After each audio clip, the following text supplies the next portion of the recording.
Hello everyone, welcome back to my channel. আজ আমি নিয়ে চলে এসেছি একটি ছোট্ট মিনি ব্লগ। আজকের ব্লগে আমি দেখাবো আমার ছোট্ট লাড্ডু গোপালের পুজো। আজ তো জন্মাষ্টমী, সেই জন্য তো আজকে গোপালের জন্মদিন। আজ তো গোপালের পুজো করতেই হবে। প্রথমে গোপালকে আমি ভালোভাবে স্নান করিয়ে নিচ্ছি। গঙ্গা জল দিয়েই আমি স্নানটা করিয়ে নিচ্ছি। জলের মধ্যে একটা তুলসী পাতা দিয়ে দিয়েছি। সকালবেলায় যেহেতু আমি দুধটা পাইনি, তাই গঙ্গা জল দিয়েই স্নান করিয়েছি। আর কাল আমি বাজার থেকে নিয়ে এসেছি গোপালের জন্য ড্রেস আর গোপালের সাজার জিনিস।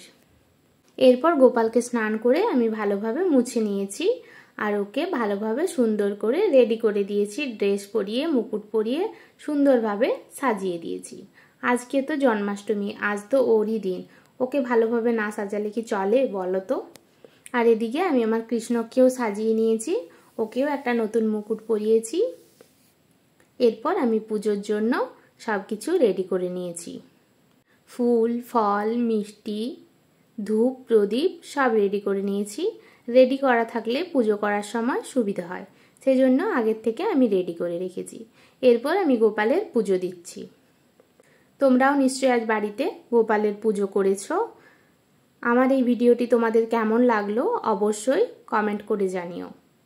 আর যারা এখনও আমার চ্যানেল সাবস্ক্রাইব করনি, তাদের কাছে অনুরোধ রইল চ্যানেলটি সাবস্ক্রাইব করে দেওয়ার। আমি এদিকে পুজো করে নিচ্ছি। পুজোটা আমার অলমোস্ট হয়ে এসছে। আমার ভিডিও দেখার জন্য অসংখ্য ধন্যবাদ। ভালো থেকো তোমরা সবাই। Thank you.